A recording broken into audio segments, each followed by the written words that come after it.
Listos, está muy bien, arranquemos. Bueno, buenas noches a todos por estar acá en este encuentro que hacemos por primera vez entre comunidades de Manizales y de Medellín. Entonces, en Manizales tenemos a Manizales Tech Talk, tenemos a Edison. Edison, ¿cómo estás? ¿Nos escuchas? Hola Ilmer, sí, muy bien, todo ¿Qué tranquilo. ¿Y tal? tú qué? ¿Está bien? Mucha Muchas, cuarentena, ¿cierto? muchas restricciones, pero ahí vamos llevándola, tratando de compartir conocimiento de esta forma virtual. Ok, estoy esperando a ver que habiliten transporte porque tengo antojo de un león dormido y acá en Medellín no se consigue. Ah, nos lo enviamos, sin problema. También por ahí está Daniel, de aquí en la comunidad de Medellín. Daniel, ¿me escuchas? Sí, buenas. Buenas tardes a todos. ¿Cómo estás, Daniel? ¿Cómo has estado estos días en cuarentena? Pues como todos, encerrados. En el chat tenemos cerca de 55, bueno, tenemos cerca de 55, tenemos 55 asistentes en este momento conectados. Eh, a la derecha de su pantalla tiene una ventana que dice chat. Me gustaría que nos saludaran, de pronto que nos digan de qué ciudad están para ir conociéndonos un poco. No sé quién quiere saludar primero en el chat. Por ahí teníamos a Ricardo, Sabaneta, eh,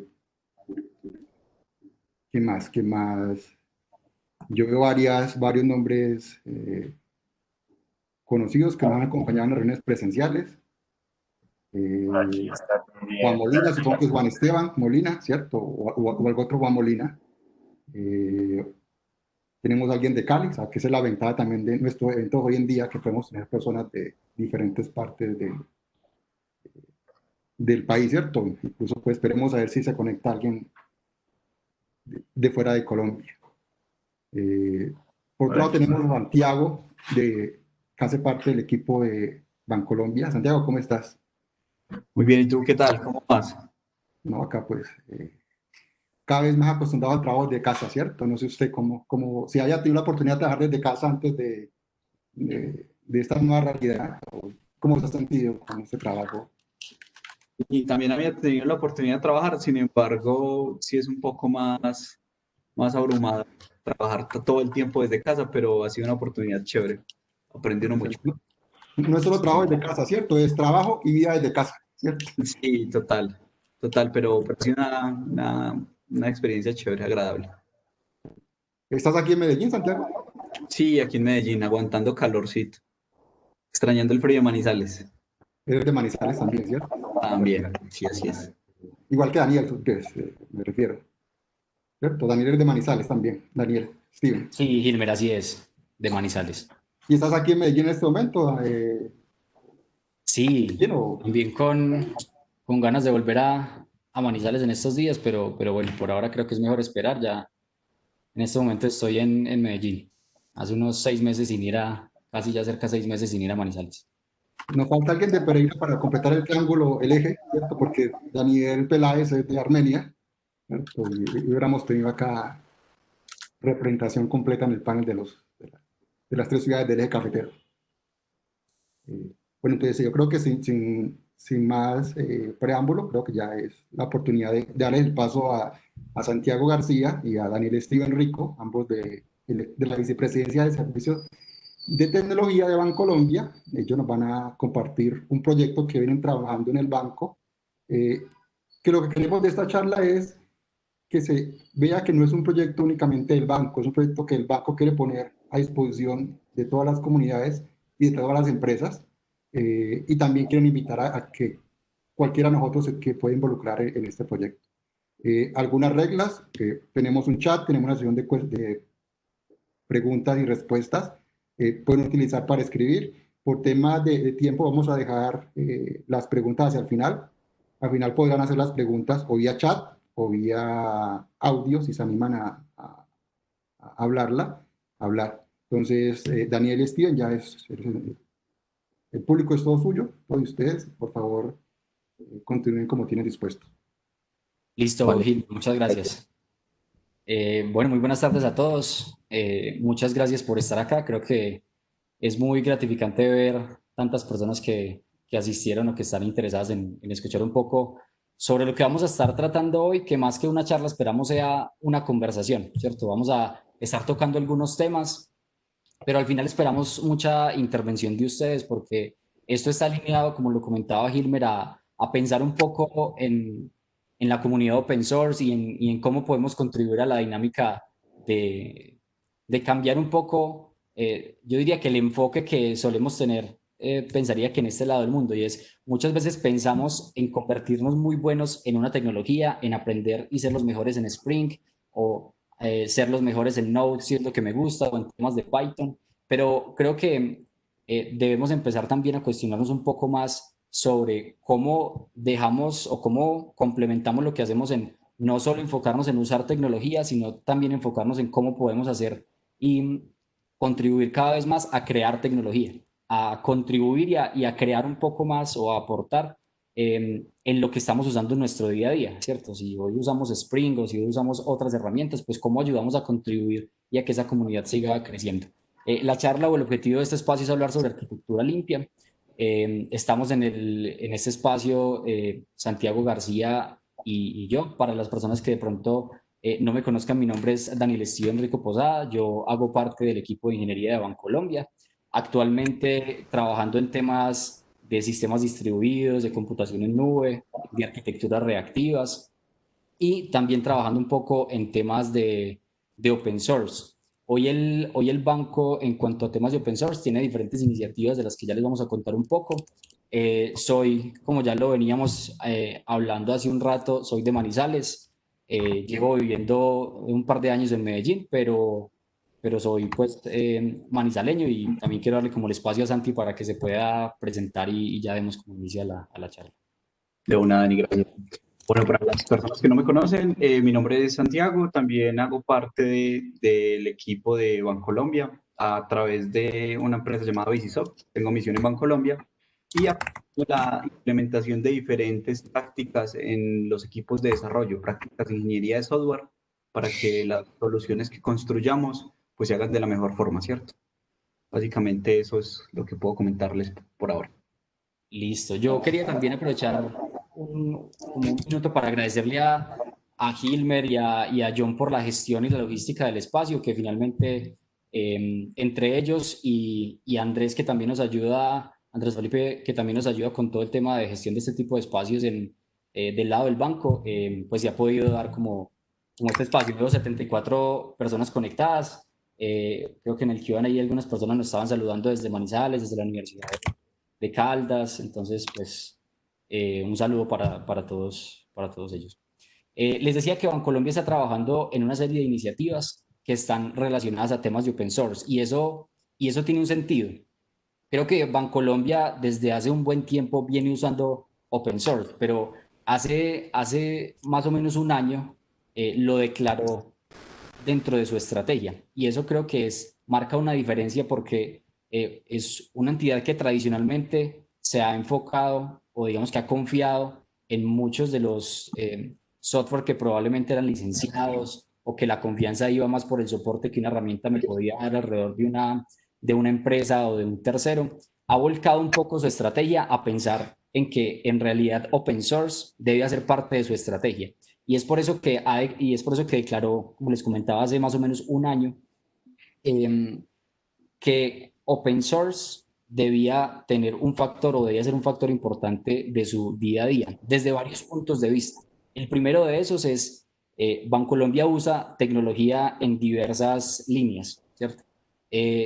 Pero no quería, o digamos que no queremos, o lo que buscamos es no solo quedarnos con el uso de la tecnología, sino también intentar como desarrolladores, buscar contribuir y seguir creciendo esas comunidades open source que finalmente terminan siendo un soporte mucho más importante a esos proyectos que usamos en el día a día. Si hoy usamos Kubernetes, si hoy usamos Spring, si hoy usamos Reactor para programación reactiva y temas funcionales, esos proyectos en sí mismos dependen de unas personas que están dedicando su tiempo, dedicando su día a día a hacer que esas iniciativas crezcan.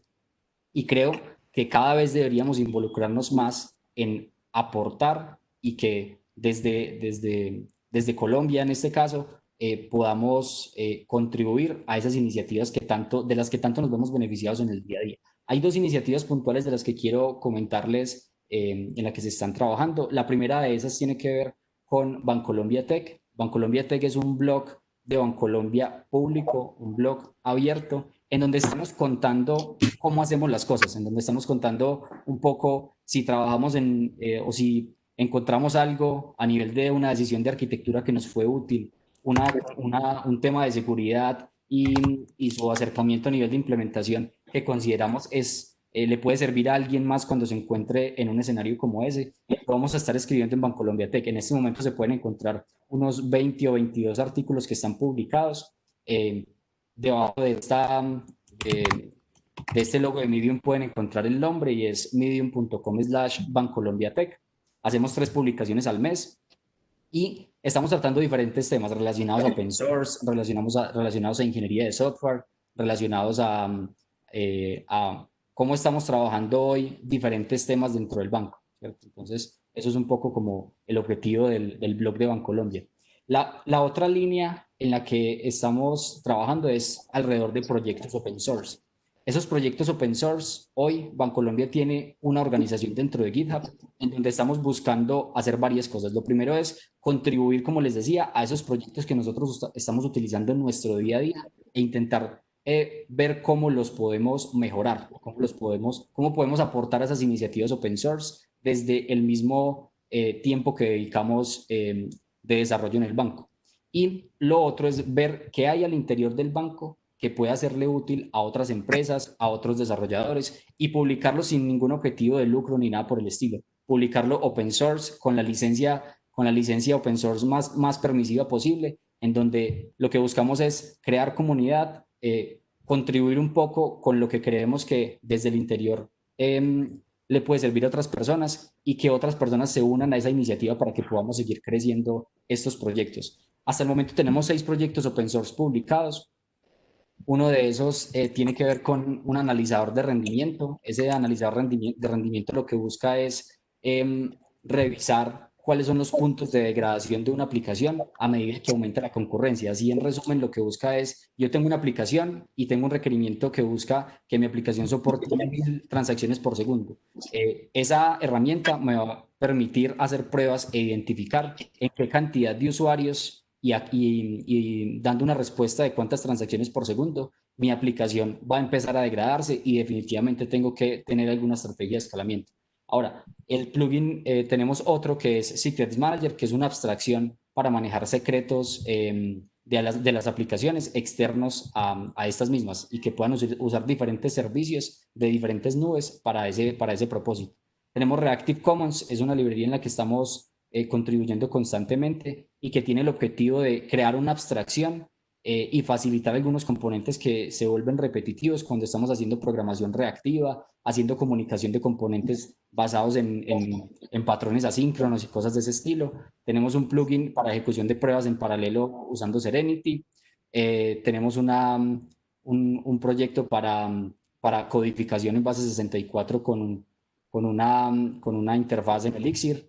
Y tenemos una de las iniciativas de las que vamos a estar hablando hoy, que es Scaffold Clean Architecture, o un plugin que trabaja en todos estos temas de arquitectura limpia, pero digamos que esto sí lo vamos a entrar en detalle más adelante. Vamos al siguiente slide, Santi. Y creo que una charla de arquitectura limpia necesariamente tiene que empezar con un punto, y es hablar sobre la complejidad en el desarrollo. Y creo que muchas de las personas que están en este espacio, que en este momento estamos 96 personas conectadas, creo que muchos nos hemos encontrado en 2 escenarios cuando empezamos en un proyecto de software, sea una nueva empresa, sea simplemente una nueva iniciativa dentro de la misma organización, y es que me puedo encontrar con 2 tipos de proyecto. Me puedo encontrar con un proyecto que yo tengo que empezar de cero, es el proyecto que uno considera el ideal, puedo tomar mis propias decisiones de arquitectura, ir creciéndolo en el tiempo a medida que desde el negocio se van pidiendo una serie de funcionalidades. Ese es el ideal. Digo el ideal porque no tengo que convivir con código que escribió otras personas y demás. Y está el otro tipo de proyecto, y es, yo entro en un proyecto que lleva alrededor de 2 años funcionando, tengo que adaptarme un poco al código que está construido. Probablemente no estoy muy de acuerdo con varias de las decisiones a nivel de arquitectura que se tomaron, pero es así. Y simplemente debo convivir con ese proyecto, buscar mejorarlo y seguir creciéndolo a nivel de funcionalidades. Cuando hablamos de complejidad en el desarrollo, siempre nos vamos a encontrar dos conceptos que creo que es muy importante tratar, y el primero de esos tiene que ver con cuál es la diferencia que existe entre la complejidad esencial y la complejidad accidental. Dentro de un proyecto de desarrollo de software nos encontramos con un tipo de complejidad que es la complejidad esencial, que básicamente es la complejidad que está ligada de manera directa al negocio, es decir, la complejidad que el negocio en sí mismo ya tiene, sea por un proceso que es complejo, por un flujo de negocio elaborado, por N validaciones que se requieran alrededor de un flujo de negocio, pero es una complejidad que no la puedo cambiar. Simplemente, si la quiero automatizar, la llevo a software, pero esa complejidad así es, ¿sí? Y existe otra complejidad que es la complejidad accidental.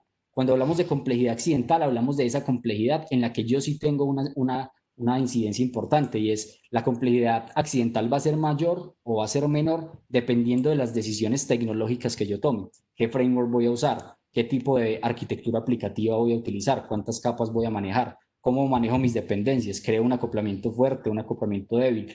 Ese tipo de decisiones pueden hacer que un proyecto sea más complejo o menos complejo. Ahora, cuando yo me enfrento a un proyecto que ya está construido y tiene una complejidad importante, y digamos que en un escenario como el que les comentaba de una iniciativa que lleva alrededor de 2 años, si hiciéramos una gráfica de cómo es la complejidad de una iniciativa de esas cuando queremos agregar una nueva funcionalidad, nos vamos a dar cuenta que a medida que aumenta el tiempo, la complejidad puede llegar a tener una tendencia casi que exponencial, y es cada vez ese proyecto va a ser más difícil agregarle características si las decisiones que se tomaron para su construcción no fueron muy buenas, ¿cierto? Y cuando yo tengo un proyecto nuevo, pues agregar nuevas características tiene una complejidad muy lineal, ¿cierto? Casi que es constante, y puedo agregar y dar valor muy frecuente. Vamos al siguiente slide, Santi. Ahora, cuando yo tengo esas diferentes complejidades, pues es importante reconocerlas y tomar decisiones para intentar no caer como en el error de construir o de tomar decisiones que me lleven a que cada vez agregar características sea mucho más complejo. Hay un enfoque que a mí me parece muy interesante y que hemos venido trabajando desde hace un buen tiempo en el banco, y es sobre el diseño de sistemas distribuidos. Creo que debe ser claro que diseñar sistemas distribuidos debe tener una orientación distinta a diseñar sistemas que no lo sean. A lo que voy es que existen varios autores, y de hecho estoy de acuerdo con la posición que ellos toman, y es que cuando yo voy a diseñar sistemas distribuidos, el enfoque de pensar de una vez en objetos y clases no es adecuado, ¿cierto? Probablemente en algún momento lo voy a requerir, pero desde un punto inicial hay otros enfoques que han probado ser bastante útil para el diseño de esos sistemas distribuidos. Y uno de esos enfoques que ha sido bastante importante y que tiene una aplicación muy práctica es el diseño conducido por el dominio, o Domain Driven Design. Es es un enfoque, pues, de desarrollo de software que busca darme criterios para yo diseñar un sistema distribuido. Cuando yo voy a diseñar sistemas distribuidos, yo me voy a encontrar con una serie de decisiones, sea que esté migrando una aplicación que quiero llevar a la nube y llevarla a una arquitectura de sistemas distribuidos que antes no lo era. Ese tipo de decisiones pueden hacer que un sistema aproveche los beneficios que le puede dar una arquitectura, sea de microservicios o de otra estrategia distinta, y asumir la complejidad de lo que significa tener un sistema distribuido. Porque por otro lado, yo puedo llegar a tener o a tener que asumir la complejidad de los sistemas distribuidos sin lograr los beneficios que éstas ofrecen. Entonces, el primer punto que queríamos tocar acá es un diseño conducido por el dominio, es un enfoque interesante, y lo que busca principalmente es generar algo que se conoce como el modelo de dominio. Y el modelo de dominio es un modelo que me permite o que me da criterios para segregar responsabilidades e identificar algo que se conocen como contextos delimitados, que básicamente es un contexto en donde las responsabilidades las puedo entrar a separar, sea porque simplemente corresponden a cosas que son muy distintas, o porque el lenguaje del que se habla en cada uno de esos contextos delimitados es distinto. Es distinto. Cuando yo utilizo un enfoque como este y logro tener un sistema distribuido como de este estilo, necesito tener algo que me permita materializar este enfoque en código. sí, son conceptos muy interesantes de cuide el dominio, pilas con la complejidad accidental de las decisiones tecnológicas que está tomando, pero eso no se puede quedar en una teoría. Son, como les digo, conceptos interesantes, pero que tienen que materializarse. Entonces, la forma en que cada uno de esos círculos azules que ustedes ven ahí, que puede corresponder a un contexto delimitado, simplemente para llevarlo a fines más simples, una aplicación, sea una estrategia de microservicios o no, simplemente una aplicación, es arquitectura limpia o clean architecture. Cuando nos vamos a arquitectura limpia, y podemos pasar, Santi, al siguiente slide, eh, este es un enfoque que ha planteado alguien que se conoce como Robert C. Martin, o como probablemente será un poco más reconocido, y es el tío Bob, ¿cierto? Sobre cómo construir aplicaciones que cuiden lo más importante de esas aplicaciones. ¿Qué es lo más importante de una aplicación? Lo más importante de una aplicación no es el motor de inyección de dependencias que yo elija. Lo más importante de una aplicación no es la base de datos que yo elija. Lo más importante de una aplicación es la lógica de dominio, ¿cierto? Esa complejidad esencial que les decía ahora que debemos asumir. Esa complejidad esencial debería estar lo menos ligada posible a a una tecnología específica. Y ese es el concepto que resalta o que cuida Robert C. Martin. Él lo que busca es construye aplicaciones, pero cuide la lógica del dominio. Intente que no esté acoplada a las decisiones tecnológicas que usted tome. ¿Cómo logro construir esa lógica de negocio? Y con lógica de negocio me refiero a los flujos de negocio, ¿cierto? A flujos propios del negocio que no deberían tener una dependencia directa sobre la tecnología. ¿Cómo lo cuido? Entonces, él propone un modelo que ha sido la evolución de diferentes tipos de arquitecturas que se han ido dando en el tiempo. Esos tipos de arquitecturas probablemente los habrán escuchado. Es la evolución de la arquitectura de puertos y adaptadores, es la evolución de la arquitectura de cebolla y otras iniciativas que han sido como importantes en este punto. Ahora, qué es la arquitectura limpia? Propone varias capas. En el centro siempre va a estar el dominio, siempre va a estar las entidades y los casos de uso que corresponden a esa lógica propia del negocio en cuanto a modelos y en cuanto a casos de uso o flujos de negocio. Esos casos de uso deben representar básicamente lo que mi aplicación quiere lograr, esos diferentes flujos que mi aplicación quiere resolver.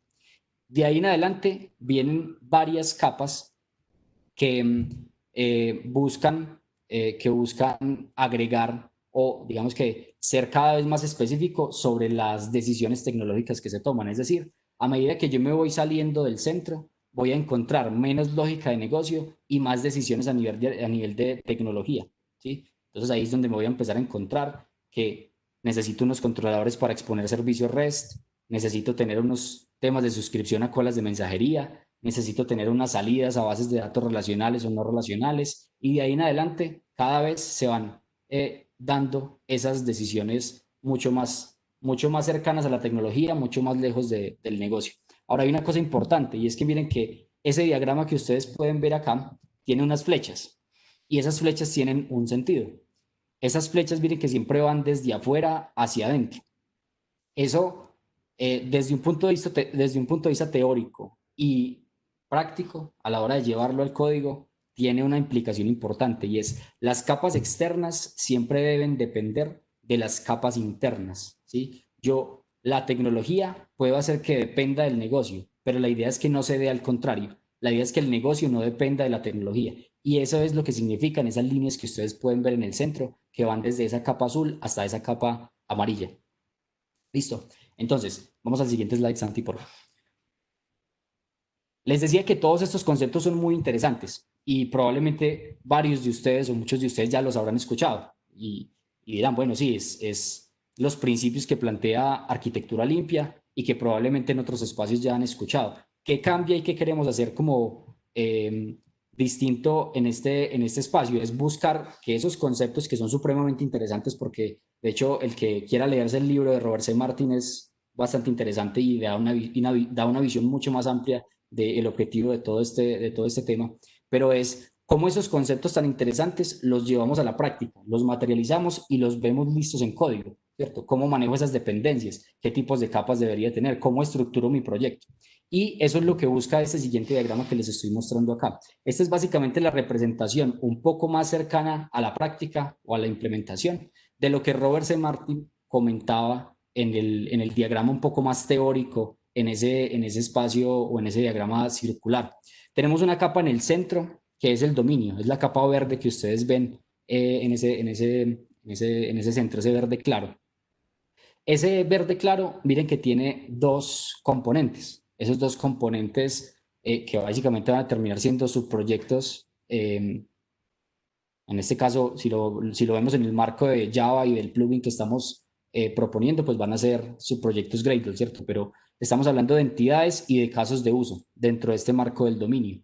El dominio, miren que al tener casos de uso y entidades, los casos de uso son los que van a depender de las entidades. Las entidades no dependen de nadie, ¿sí? Ellas están expuestas para ser utilizadas por diferentes capas, pero en realidad no tienen ninguna flecha que salga de ellos hacia el exterior. ¿Listo? Con eso resolvemos la capa de dominio. Ahora nos vamos a una capa amarilla que tiene que ver con la capa de infraestructura. Esa capa de infraestructura tiene dos conceptos que son muy importantes. El primero es los entry points o los driver adapters y el otro son los driven adapters o los puntos de salida, ¿cierto? Entonces estamos hablando puntos de entrada y puntos de salida. ¿A qué me refiero con un punto de entrada? El punto de entrada es básicamente la forma en que yo estoy exponiendo mi aplicación para que otros la puedan usar. Es decir, yo puedo tener una capa de exposición de servicios REST. Puedo tener una capa que lo que haga es suscribirse a una cola de mensajería y disparar una lógica de negocio basado en un mensaje que me llegó a esa cola de mensajería. O yo podría tener un trigger que se dispara todos los días a las 8 de la mañana y lanzar una lógica de dominio. Ahora, miren que ese punto de entrada no debería tener un impacto sobre la lógica de negocio que yo quiero implementar, que yo quiero disparar. Es decir, si yo tengo un punto de entrada REST y quiero disparar una lógica de negocio, válido. Y si tengo el mismo punto de entrada a través de la lectura a una cola de mensajería y quiero disparar la misma lógica de negocio, eso no me debería implicar repetir código o simplemente un refactor muy importante. Digamos que eso lo que busca es, puedo tener varios puntos de entrada. De hecho, puedo decidir al momento de crear mi aplicación con cuál punto de entrada quiero irme. Ahora, ¿qué son los puntos de salida? Los puntos de salida pueden ser esos servicios externos, esas bases de datos, esos componentes adicionales con los que yo tengo que comunicarme para resolver algo. Si yo dentro de un flujo de negocio necesito ir a consumir un servicio no sé, del gobierno, un servicio de otra aplicación, ese tipo de cosas son adaptadores de salida, o consumir una base de datos RDS en Amazon, un Dynamo, un MongoDB. Ese tipo de cosas se convierten en adaptadores de salida. Y miren que la dependencia o las líneas que salen desde estos adaptadores o desde estos componentes siempre van desde esos componentes hacia el interior. Es decir, el Driven Adapter REST depende del caso de uso, es decir, depende del dominio, pero el caso de uso o el flujo de negocio no depende de esos adaptadores de entrada, ¿sí? ¿Qué más capas tenemos? Bueno, ¿cómo logro que mi lógica de dominio no tenga una dependencia directa con la tecnología? A través de un concepto que es interesante y que muchas veces se ha confundido con otro que puede ser muy parecido, pero en realidad estamos hablando de cosas distintas, y es la inversión de dependencias, ¿sí? Que es diferente a la inyección de dependencias, ¿cierto? Cuando yo hablo de inversión de dependencias, estoy haciendo referencia a invertir ese flujo de control, ¿sí? No simplemente lograr una inyección de un componente para que sea utilizado en otro, sino lograr que ese otro componente no tenga una dependencia o un conocimiento directo sobre ese otro elemento. Es decir, estoy logrando abstraer mi lógica de dominio de un adaptador específico. ¿Cómo lo logro? A través de inversión de dependencias. Claramente, para lograr inversión de dependencias voy a necesitar inyección de dependencias, pero es importante tener en cuenta que son dos conceptos distintos y digamos que hacen parte fundamental de las decisiones que se toman cuando pensamos en arquitectura limpia y en cómo llevarlo al código. Ahora, nos vamos a una capa mucho más externa y es una capa de configuración o de módulo principal. Esa capa de configuración lo que busca es crear primero el módulo booteable de mi aplicación, ¿cierto? Ese módulo booteable va a tener la responsabilidad de inicializar los diferentes adaptadores que yo configure y todo lo que corresponda para que mi aplicación funcione adecuadamente, además de tener temas de configuraciones de propiedades y demás. Pero algo importante es que desde este punto es donde estas diferentes fichas que ustedes ven acá, que podrían verlas como si fuera una ficha de Lego, ¿cierto? Fichas de Lego. Tengo cada uno de esos cuadros blancos que ven ahí, puede ser una ficha de Lego. Y esa ficha de Lego yo debería tener la capacidad de ensamblarla según mi necesidad. Si yo quiero crear una unidad desplegable que use 4 fichas de Lego de las que están ahí construidas, debería poder hacerlo. Debería poder elegir mi punto de entrada REST, elegir claramente mi lógica de dominio que siempre va a ir y elegir mi punto de salida como un servicio externo al que quiero comunicarme. Pero yo podría tomar la decisión de, bajo esa misma fuente de código, solo a nivel de configuración, de elegir cuál es el punto de entrada, como por ejemplo una cola de mensajería o el trigger del que hablábamos que se dispara todos los días a las 8 de la mañana y lanzarlo para que se comunique con un servicio externo distinto, puede ser como a nivel de fallback, como o digamos que una configuración distinta de ese servicio del que había configurado inicialmente. Entonces, ese es como el objetivo de este tipo de arquitectura. Miren que aquí ya nos estamos acercando un poco más a cómo esos principios de arquitectura limpia los vamos a ver materializados, pero este no, digamos que aquí no termina, lo vamos a buscar materializar más, mostrándoles esto cómo se ve en código y haciendo un ejercicio práctico un poco más adelante. Vamos ante el siguiente slide. Ahora, probablemente se estarán preguntando, bueno, ¿y yo cuándo debería utilizar arquitectura limpia?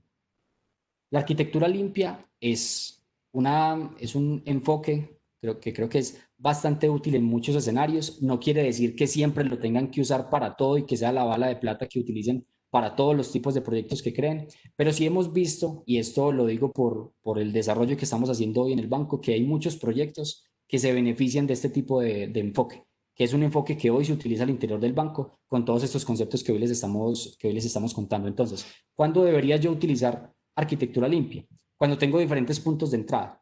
Mi aplicación tiene una misma lógica de dominio, pero esa misma lógica de dominio o esa misma lógica de negocio, flujos de negocio, podrían ser disparadas desde un servicio REST, desde temas de suscripción de mensajería, desde un trigger, desde no sé, una comunicación con un sistema externo que dispare ese proceso, cosas de ese estilo. Cuando tengo diferentes puntos de entrada, es útil que yo pueda configurar algo como un enfoque de arquitectura limpia. Listo. Y es importante entender que esa misma base de código me va a servir para yo crear diferentes configuraciones con esas fichas de Lego de la que les estaba hablando. Y es, puedo hacer una configuración, desplegar hacer un despliegue de mi aplicación en donde mi punto de entrada es un servicio REST, pero con la misma base de código puedo crear otra unidad desplegable que tenga un punto de entrada distinto. Ahora, cuando yo no quiero tener un acoplamiento a tecnologías o servicios específicos, y aquí les pongo un escenario práctico, si ustedes tienen una aplicación y esa aplicación tiene que hacer uso de un servicio de mensajería para enviar mensajes de texto de tipo SMS, ahí pueden pasar varias cosas. El servicio de SMS puede variar en el tiempo por decisiones de negocio o por decisiones funcionales. Simplemente yo puedo tomar una decisión de negocio en donde el día de mañana me quiero pasar a otro proveedor de SMS porque es que me está cobrando más barato. ¿Sí? Logré tener un plan con ellos en donde el costo se me reduce de una manera importante versus el que había adquirido antes. Si mi lógica de negocio o si mi aplicación está completamente acoplada al servicio que estoy consumiendo a nivel de mensajería, a nivel de estar inmerso en diferentes lugares de la capa de dominio, dentro de los flujos de negocio, cambiarlo va a ser difícil. En cambio, si yo tengo una arquitectura limpia, cambiarlo solamente es quitar y poner una ficha de Lego. Y eso queremos mostrárselos en el código para que vean que en realidad es así. Yo podría cambiar del esquema de mensajería de texto de SMS de Amazon e irme a otro de IBM y eso no debería impactar en una sola línea de código mi lógica de negocio, mis flujos de negocio. ¿Listo? Ahora, hay otro tema muy importante y es las estrategias de fallback. Las estrategias de fallback es algo que puede ser muy útil y que se ve beneficiado con este tipo de arquitectura. Yo puedo tener 2 servicios a los que voy a comunicarme y decir que uno de ellos va a ser fallback del otro. Es decir, si uno de esos servicios se cae, yo puedo comunicarme con el otro que me va a resolver la misma necesidad, digamos, de una manera distinta. Puede que con menos rendimiento y demás, Y es un escenario que se da hoy mucho en el banco, principalmente en temas de migración, por ejemplo. Si yo estoy llevando una aplicación y hoy consume un servicio, queremos pasarlo a un servicio que sea nuevo, yo puedo tener una unidad desplegable que le apunte a ese nuevo servicio, pero si ese nuevo servicio, que probablemente está en estabilización y cosas de ese estilo, llega a fallar, yo debería poder fácilmente crear una nueva configuración de mi aplicación, redesplegar con la misma base de código y esa base de código comunicarse con el nuevo servicio o con el servicio viejo más bien, que era el que estaba funcionando adecuadamente, ¿cierto?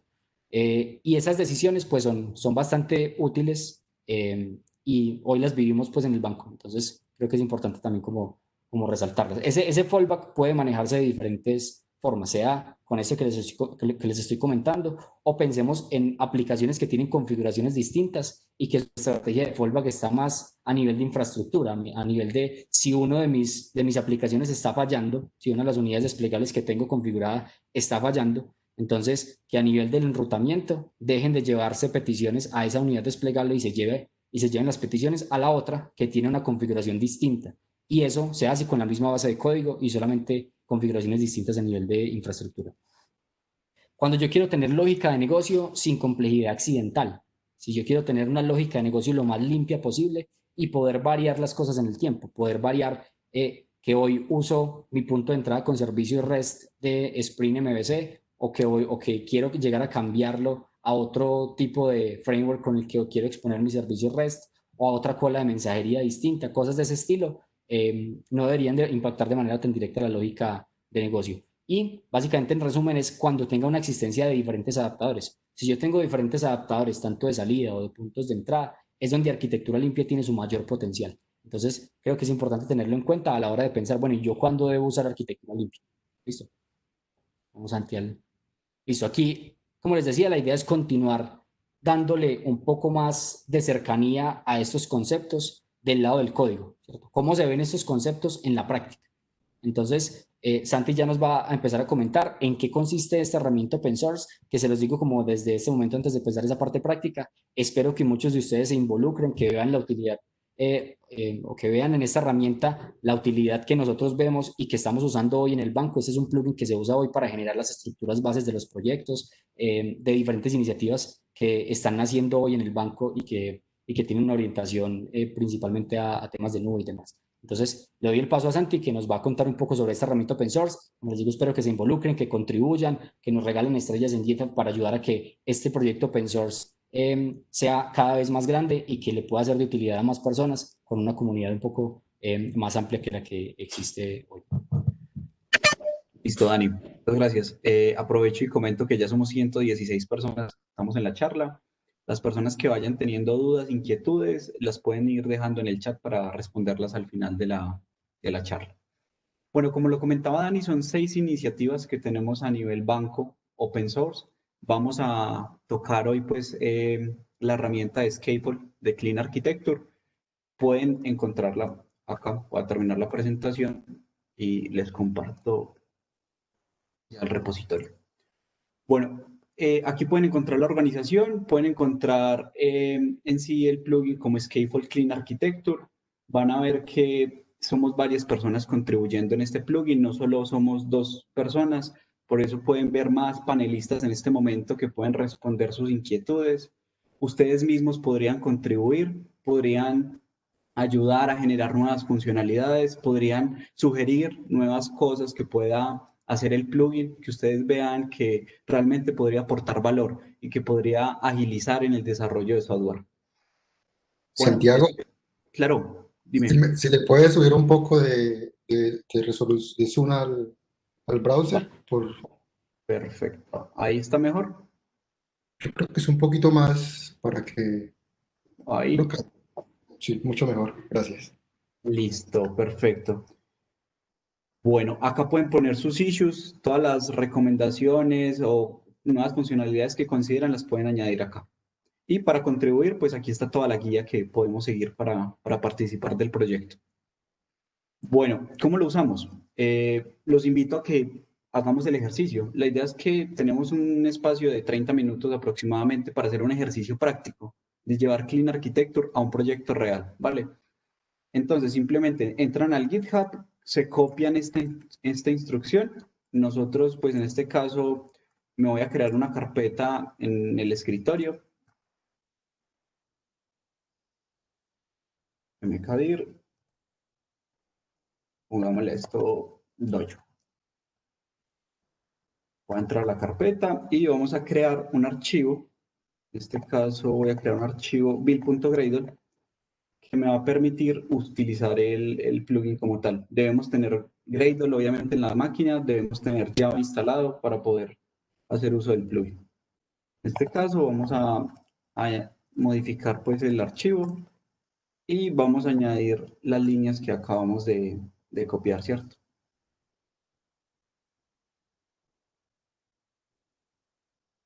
Listo. Ya con eso tenemos un build Gradle configurado con nuestro plugin. Simplemente yo puedo decirle Gradle task y ya con esto él se va a encargar de descargarme el plugin y poder utilizar todas las funcionalidades que tenemos disponibles para trabajar con arquitecturas limpias, ¿cierto? Mientras esto empieza, les voy contando un poco. Digamos que la tarea inicial que vamos a utilizar es la tarea de Clean Architecture o su shortcut CA, ¿cierto? Él tiene varios parámetros que ustedes pueden entrar a detallar, ¿cierto? Como el tipo de proyecto. Nosotros actualmente en el banco estamos trabajando con dos enfoques de programación, enfoque imperativo, como hemos venido trabajando desde hace muchos años, como nos enseñaron en la universidad, pero también estamos viendo que tenemos una nueva necesidad, tenemos nuevos clientes que ya son muchos más, entonces necesitamos un enfoque un poco diferente con un enfoque de programación reactiva. Podemos indicar el nombre del proyecto, podemos indicar la herramienta de cobertura para nuestras pruebas unitarias y podemos indicar también el paquete, ¿cierto? Es muy importante definir este paquete. Por defecto, él nos entrega un paquete de Bancolombia, pero como es una herramienta open source, pues podemos modificar cada uno de estos parámetros. Listo. Aquí tenemos todas las... Santiago, por aquí nos preguntan, o nos dicen que se ve muy pequeño en Git, si de pronto lo puedes ahí ampliar un poco. Acá. Yo creo que la terminal, Santi. Ok. Listo, dame un segundo. Acá en texto. Vámonos a esto. Un 18, un 20. Ahí mejor. Yo creo que sí, Santi, mucho mejor. Muy bien. Listo, perfecto. Bueno, vamos a crearnos un proyecto. Dani, ¿qué tal? ¿Hacemos un proyecto imperativo, reactivo? ¿Qué te ocurre? No, yo creo que sería bueno que lo hiciéramos reactivo, chévere ahí mostrar como ambas funcionan bien, pero sería bueno que mostráramos uno reactivo, creería yo. Listo. Entonces, simplemente cambiamos este parámetro por reactivo y le indicamos el nombre del proyecto. En mi caso, pues le voy a dejar el mismo paquete, ustedes lo pueden cambiar. Entonces, en este caso, le voy a poner Dojo in Architecture. Y le indicamos pues la herramienta de cobertura, él también la deja por defecto en Jacob. Vamos a ir a la carpeta, en este caso es Dojo, y quiero que vean esto. En este caso, pues solo tenemos el archivo build.gradle, pero miren que después de ejecutar esa tarea ya tenemos toda una estructura que finalmente nos creó la herramienta. Yo por acá tengo IntelliJ, pueden usar el IDE de su preferencia, sin embargo ya les voy a contar de un punto importante con este IDE que nos va a facilitar la vida. Voy a coger esta carpeta, la voy a copiar y vamos a abrirla con IntelliJ.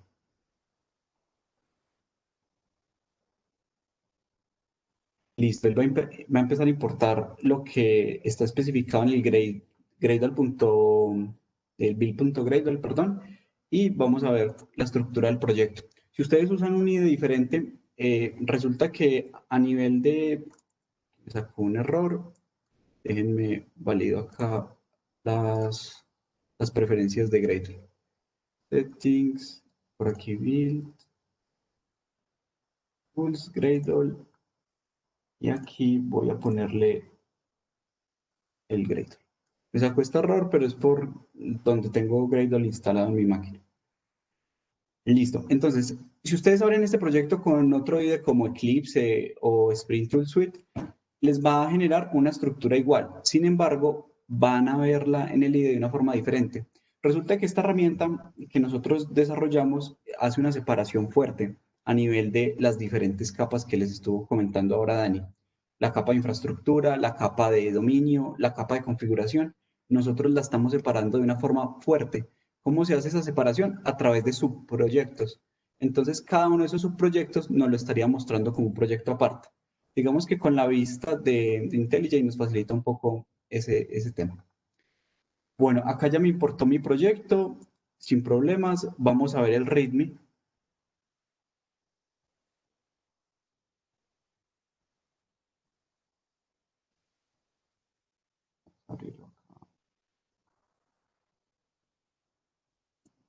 Listo. Acá vemos la imagen que estábamos viendo en la presentación, en donde vemos cómo es la implementación de un proyecto Clean Architect. Voy a ocultar esta carpeta que no me la creó IntelliJ por defecto y vamos a empezar a ver la estructura. Bueno, ustedes ven que hay una carpeta dominio. Aquí la tenemos. En la gráfica tenemos una carpeta dominio. Dentro de esa carpeta de dominio tenemos dos proyectos. Un proyecto llamado Model, que en este caso serían las entidades, y tenemos un proyecto llamado Use Case, que sería este de acá, ¿cierto? Si vamos al proyecto del modelo, vemos que es un subproyecto de este gran proyecto que tiene un build.gradle, en donde se especificarían todas las dependencias. Vamos a mirar si depende de alguien. En este caso, no tiene ninguna dependencia porque todos dependen del dominio, pero el dominio no depende de nadie. Ahora, si vamos al use case, vemos que en el build.gradle tenemos una dependencia hacia el modelo, como se ve representado en este esquema, ¿cierto? Y así vamos a ir viendo las diferentes capas. Vamos a ir viendo cómo se comportan los entry points, cómo se comportan los gateways y demás.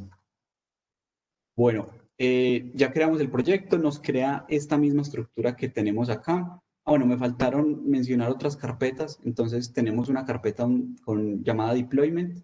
Esta carpeta lo que va a tener es un Dockerfile para contenerizar nuestra aplicación y poderla llevar a nube si es nuestro requerimiento. También podríamos crear pipelines, podríamos crear estructura como código y toda va a quedar agrupada en esta carpeta. Vemos la carpeta Applications, que es la capa más externa, y vemos la capa de infraestructura como tal. Bueno, ahora bien, vamos a crear un caso práctico que podamos hacer en este tiempo. Entonces, vamos a generarnos un modelo de negocio. En este caso, lo voy a hacer a través de la herramienta para que vean la diferencia que tiene haciendo la mano y lo que nos puede ayudar. Bueno, vamos a ponerle un Generate Model. Esta es la abreviación del comando. Y le especificamos el nombre de nuestro modelo que vamos a generar. En este caso, ¿qué tal, Dani, si trabajamos con... ¿Qué te ocurre? Yo creo que podemos hacer como un ejemplo que logremos en un tiempo corto. Ah, bueno, una cosa que quería como agregar era, como empezamos unos 10 minutos adicionales, espero que no sea pues como problema que nos vayamos un poco más de las 7 que era el espacio de la citación, pero pues es como un objetivo ahí de mostrarlo completo. Yo creo que podemos generar un modelo como persona o algo así y generar como unos flujos que hagan una consulta de persona a un servicio que esté como moqueado o algo así. Vale, listo. Vamos a crearnos entonces un modelo persona. Ahí el plugin nos empieza a crear el modelo como tal. Listo, ya tenemos nuestro modelo. Vamos a buscarlo en el proyecto de modelo. Y aquí está. Nos crea el paquete y nos crea la clase modelo, la clase persona, perdón. Y vemos algunas cosas. Puedo setear el JDK. Vamos a trabajar con Java 8. Y vemos que nos pone algunas anotaciones que son propias de una librería llamada Lombok. Para los que no la conocen, esta librería lo que hace es reducir el código que vamos a ver en la implementación como tal y agregarlo en tiempo de compilación. ¿Qué código? Los constructores, los setters, los getters y demás, ¿cierto? Entonces digamos que con esta anotación pues ya no tendremos que preocuparnos por ese código. Bueno, voy a ponerle a este cliente un ID. error de typo, un ID, y vamos a ponerle un balance, un saldo que va a tener esta persona. Listo. Puedo añadir como mi negocio, mi necesidad de negocio lo necesite. En este caso, pues para el caso práctico, esto es lo que vamos a tener. Un modelo persona que vamos a implementar como tal. Si ven, hay una carpeta Gateways. Esta carpeta Gateways lo que tiene es una interfaz que en el diagrama sería un puerto. Esta interfaz lo que va a permitir es que, como lo mencionaba Dani hace un momento, vamos a poder hacer la inversión de dependencias, que es lo que realmente nos va a facilitar ese switch entre los diferentes componentes de nuestra aplicación.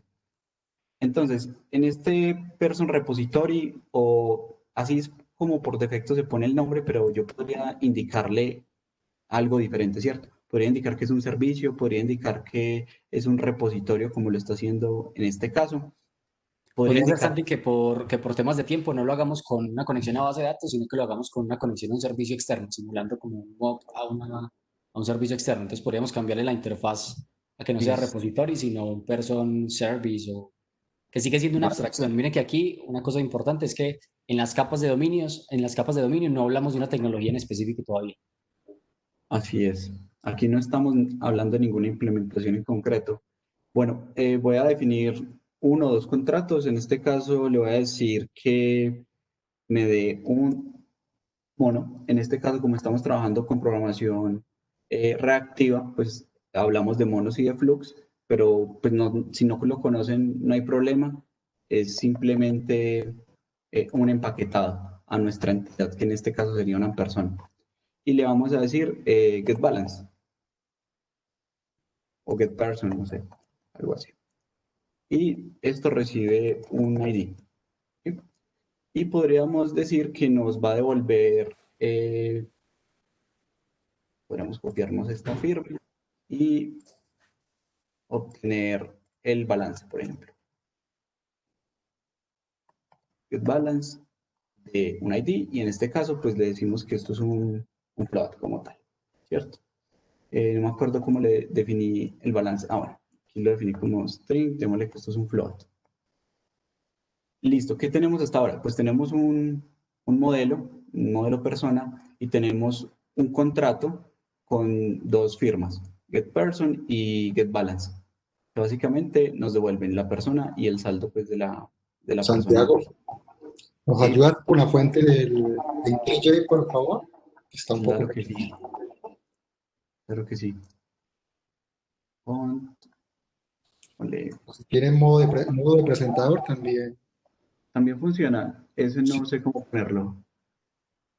Lo voy a poner por acá y me dicen qué tal se ve, listo. ¿Mejor o un poco más? Yo le pondría un poco más, Listo, vamos a para los que están con ajustarlo. pantallas pequeñas en la casa. Listo, pongámosle 22, a ver cómo nos va. Ahí, ¿mejor? Creo que sí, Sí, sí. listo, perfecto. Entonces, tenemos la firma de nuestro contrato, tenemos nuestro modelo, vamos bien. Ahora, vamos a revisar lo que sigue. Finalmente tenemos un modelo, pero no tenemos todavía ninguna lógica de negocio implementada. Digamos que toda esa lógica de negocio la deberíamos poner en los casos de uso. Entonces, lo que vamos a hacer es generarnos, pues en este caso, un caso de uso. Listo, vamos a ponerle person, en este caso estamos trabajando sobre la persona. Él automáticamente le concatena las palabras use case. No hay que preocuparnos por indicarle que es un use case. Vale, puedes minimizar este modelo. Y dentro del use case, pues ya tenemos una clase person use case, ¿cierto? Digamos que aquí tenemos una notación que es recurrent constructor, que lo que va a indicar es que todos los elementos o todos los atributos que estén dentro de mi clase person use case que lleven la palabra final deben ser inyectados a nivel de constructor. Eso es muy importante. Tener esta notación es lo mismo que tener un constructor seteando pues cada uno de los atributos que tenga dentro de mi clase. Pues en este caso, yo voy a declarar la interfaz que acabo de crear, que se llamó Person Service. Le voy a poner a esto que esto es un service. Podemos ponerle como Service Gateway para anotar un poco ahorita el concepto de gateways. Listo, súper. Y vamos a crear dos métodos. En este caso, un método que me retorne un mono de persona.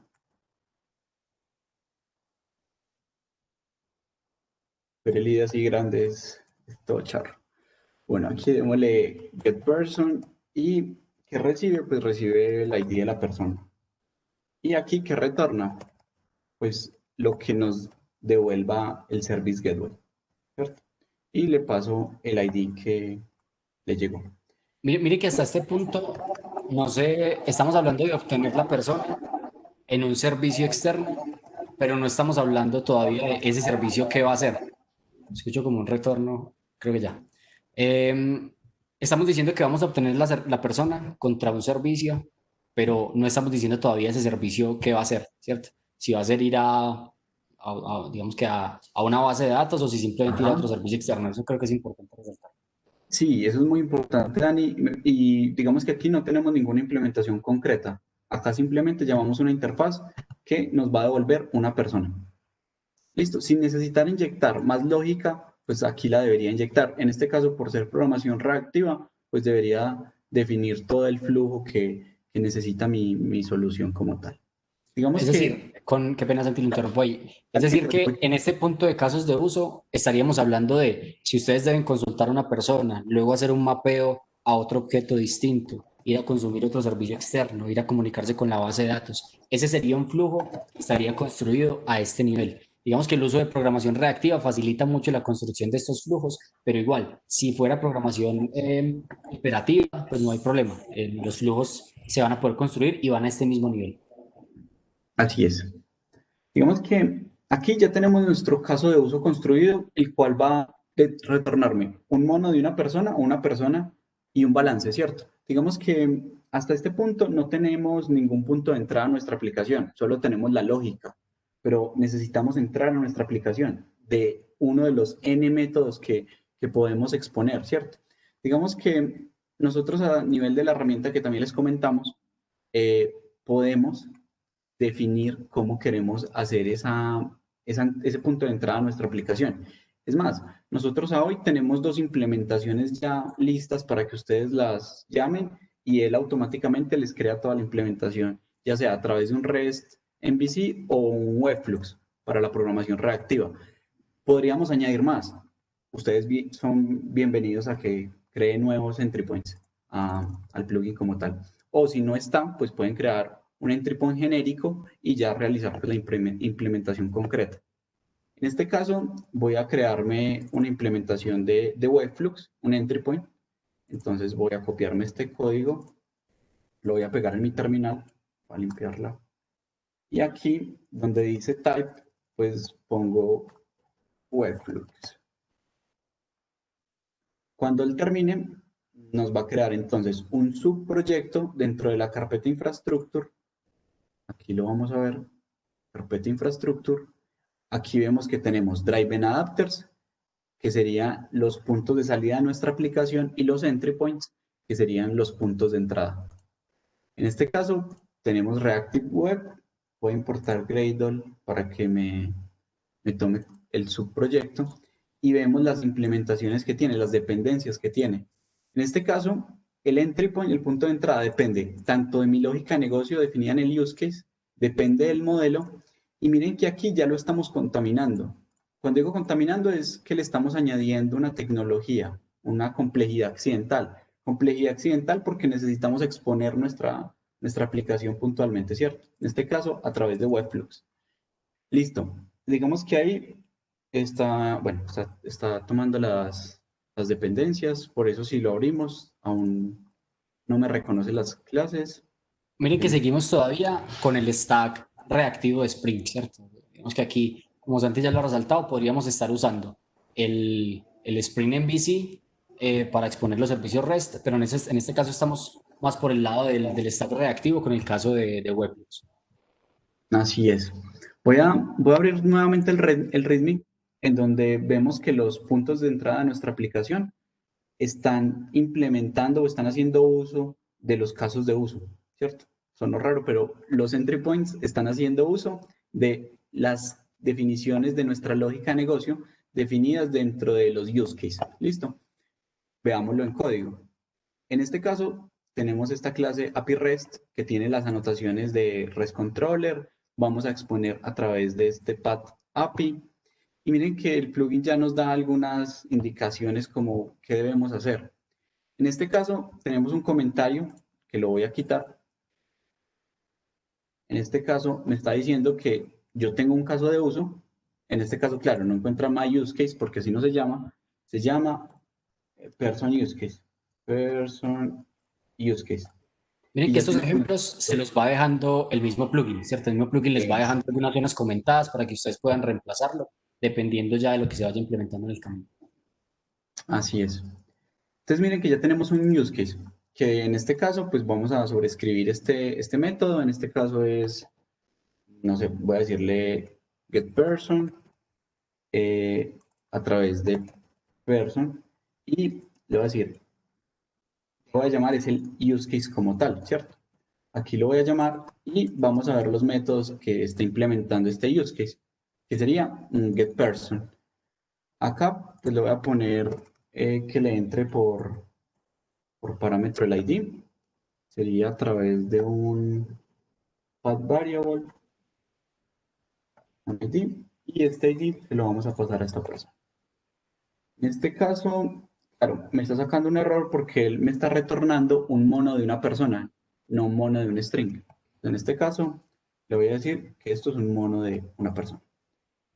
Listo. Digamos que ahí ya estamos exponiendo la aplicación. Se supone que ya hay un punto de entrada a nuestra aplicación. ¿Será que funciona o será que no funciona? Yo creo que no funciona. Listo. ¿Por qué no funciona? Nos hace falta una implementación concreta de esa interfaz. Digamos que vamos de nuevo al use case, no hay una implementación concreta de esta interfaz. Debemos crear una implementación concreta. ¿Y quién es el responsable de implementar esa interfaz? Quien implementa esa interfaz serían los driven adapters, los cuales tienen esta flecha hacia las entidades. En este caso, específicamente hacia los puertos. ¿Listo? Vamos a hacerlo. Vamos a crear una implementación concreta.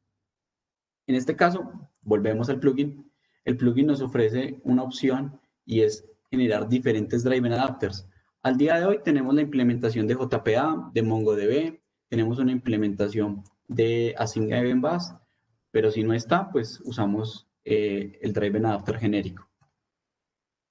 Vamos a utilizarlo, creamos un driven adapter. En este caso, voy a crear uno genérico. Y vamos a ver. Dale un nombre, Santi, al... Ah, sí. Listo. Cuando haga falta algo, pues es bueno leer qué nos da el plugin. En este caso es porque no le puse un nombre al Driven Adapter. En este caso, hoy has dicho que nos íbamos a conectar con una base de datos o con un servicio, Dani. Con un servicio, porque creo que el tiempo es corto. Listo. Entonces Y de hecho, como si fuera un mock, una respuesta ahí medio estática. le voy a poner Bancolombia Service.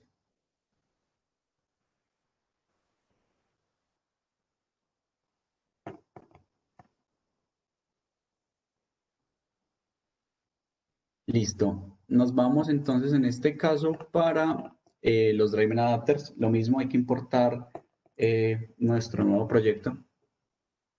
Vamos a ver el Driven Adapter que se llama Bancolombia Service. ¿Qué dependencias tiene? En este caso, miren que no depende del use case. Él solamente depende del modelo.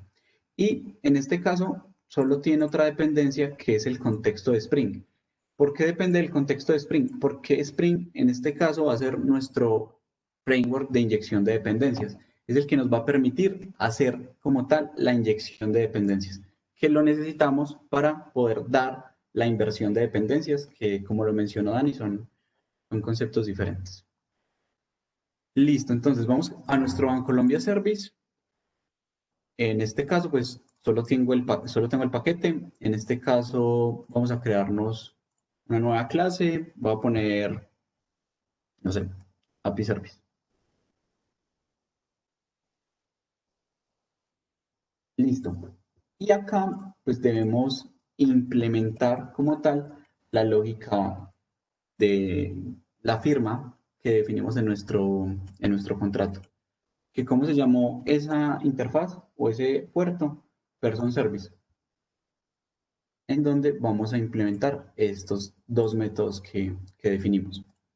En este caso, por tiempo, pues no nos vamos a conectar a un servicio ni vamos a conectarnos a una base de datos, simplemente vamos a retornar una respuesta. En este caso, yo voy a retornar un mono, que lo hago con MonoJust, de una persona. En este caso, persona está implementando el patrón builder con Lombok, en donde yo le digo el ID, que en este caso va a ser el mismo que reciba, y el balance. En este caso, pongámosle que va a ser 100, 1, 2, 3, 4, 5, porque esté platudo ese muchacho. Listo. Y démosle build. Y ahora vamos a retornar el balance, que en este caso también sería un MonoJust, y de un valor concreto que sería lo mismo.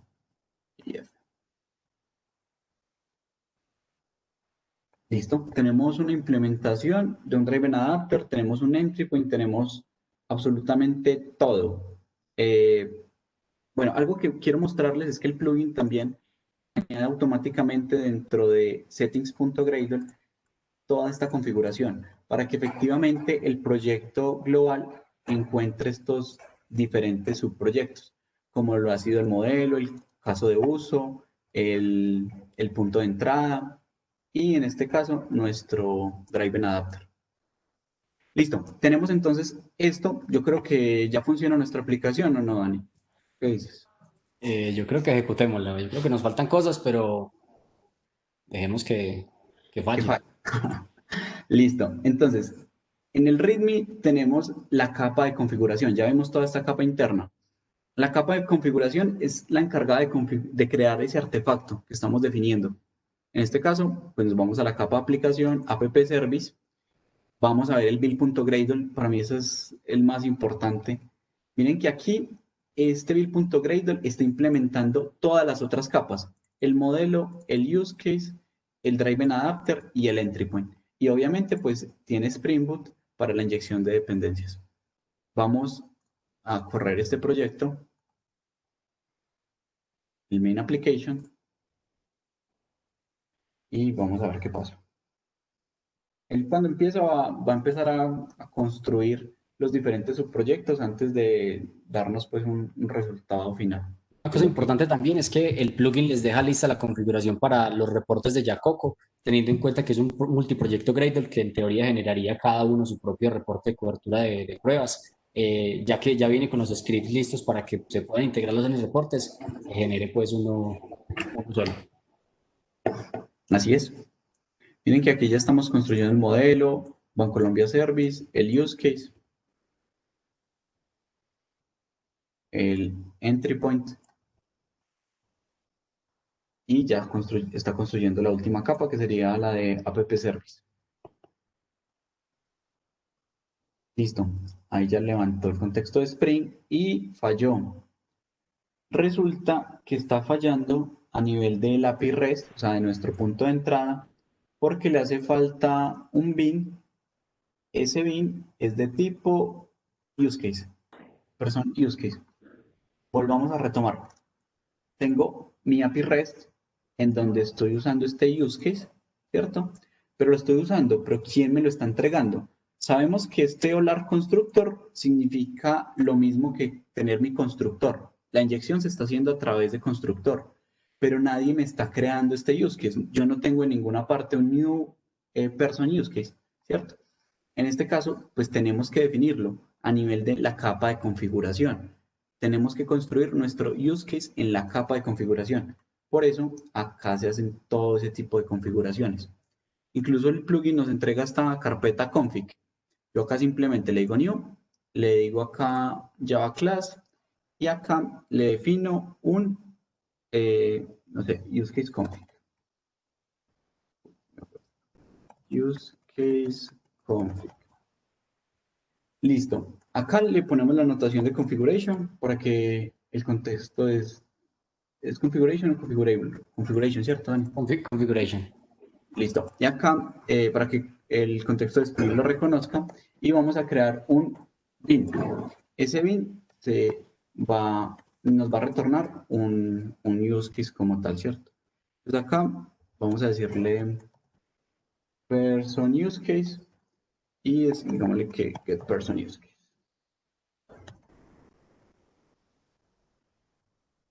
Vamos a retornar un new person use case. En este caso, pues ahí funciona, pero miremos que este señor pues debe requerir algo y es este person service. Se me olvidaba acá la palabra final. Si yo no le pongo final, no es un elemento, un atributo requerido. Lo voy a guardar, voy a volver a ese use case config y miren que ahí ya me está fallando el constructor. ¿Por qué? Porque solo tengo uno y ese constructor requiere el person use case, sí, perdón, el person service, que es una interfaz. Esa interfaz pues me tiene que llegar acá por parámetro, en este caso es person service. Voy a poner aquí service gateway como lo dijo ahora Dani. Y este service gateway se lo voy a pasar al constructor. Miremos a ver qué pasa. Volvamos a ejecutar. Tener en cuenta que este person service también estamos inyectándolo por el constructor, es decir, que alguien debe tener la responsabilidad de crear este person service, que no sé si ya pusimos en el adaptador la creación de este bin. No la tiene. Es más, nos va a fallar. Miremoslo acá. Vámonos de una vez al driven adapter. Mientras ejecuta. Acá ahí falló. Listo. Acá simplemente le voy a poner la anotación service para que el contexto de Spring lo interprete y sepa que tiene que crear un bin de API Service. Y como para agilizar un poco, ya ahí nuestra aplicación debería funcionar. Y voy a ir abriéndome Postman.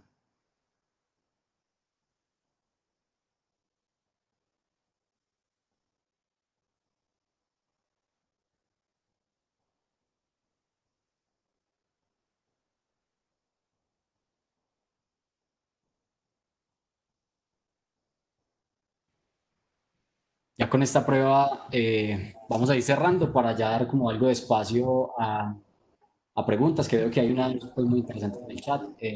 Súper. Ya pronto vamos a terminar este demo y pasamos a las preguntas. O sea que si tienen más preguntas, hay dos opciones. Una es pedir que en un momento les habiliten el micrófono y pueden hablar sin problema, o otra es que escriban la pregunta en el chat y también la estaremos respondiendo. Listo, súper. Dani, ahí ya nuestra aplicación levantó. Por defecto, pues Spring Boot nos entrega la aplicación por el puerto 8080. Nosotros le pusimos que el path sea por defecto API y le pusimos la palabra person. Y debemos pasar un ID, en este caso 123.